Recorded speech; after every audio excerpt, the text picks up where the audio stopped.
తెలంగాణ రాష్ట్ర మంత్రివర్గ విస్తరణలో భాగంగా ఈరోజు ధర్మపురి శాసనసభ్యులు గౌరవనీయులు పెద్దలు లక్ష్మణ్ కుమార్ గారికి మంత్రివర్గంలో చోటు కల్పించినందుకు గాను గౌరవ తెలంగాణ రాష్ట్ర ముఖ్యమంత్రి వర్యులు రేవంత్ రెడ్డి గారికి, అదేవిధంగా పిసిసి అధ్యక్షులు మహేష్ కుమార్ గౌడ్ గారికి, అదేవిధంగా ఢిల్లీకి సంబంధించిన ఏఐసిసి అధ్యక్షులు మల్లికార్జున్ ఖార్గే గారికి,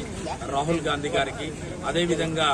ప్రియతమ నాయకురాలు సోనియా గాంధీ గారికి ధర్మపురి నియోజకవర్గం కాంగ్రెస్ పార్టీ కార్యకర్తల పక్షాన అనేక ధన్యవాదాలు తెలియజేస్తూ, వాస్తవంగా ఒక్కసారి చూసినట్టయితే మొట్టమొదటిసారిగా దాదాపు 1990లో కాంగ్రెస్ పార్టీలో విద్యార్థి నాయకుడిగా ఎన్యూసీఐ పార్టీలో జాయిన్ అయి అప్పటి నుంచి ఈ రోజు వరకు గడిచిన 30 సంవత్సరాలుగా ఎన్యూసీఐ నాయకుడిగా, అదేవిధంగా యూత్ కాంగ్రెస్ నాయకుడిగా, జెడ్పీటీసీగా, ఉమ్మడి కరీంనగర్ జిల్లా పరిషత్ చైర్మన్ గా, ఎస్సీ కార్పొరేషన్ చైర్మన్ గా వాస్తవంగా కాంగ్రెస్ పార్టీ అవకాశం ఇచ్చింది. తదనంతరము ఎమ్మెల్యేగా మొట్టమొదటిసారిగా గెలుపొందిన తర్వాత ఈరోజు వాస్తవంగా మంత్రివర్గంలో స్థానం కల్పించడం అనేది వారికి పార్టీపై ఉన్న లాయల్టీ కానివ్వండి, పెద్దల యందు ఉన్న విధేయత కానివ్వండి,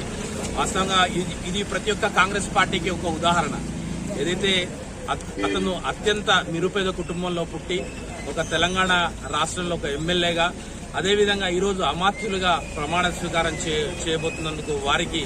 ప్రత్యేకంగా శుభాకాంక్షలు తెలియజేస్తూ, అదేవిధంగా అధిష్టానానికి, అదేవిధంగా పిసిసి అధ్యక్షులు ముఖ్యమంత్రి గారికి ధర్మపురి మండల నియోజకవర్గ కాంగ్రెస్ పార్టీ పక్షాన ధన్యవాదాలు తెలియజేస్తూ ముగిస్తున్నాను. Thank you.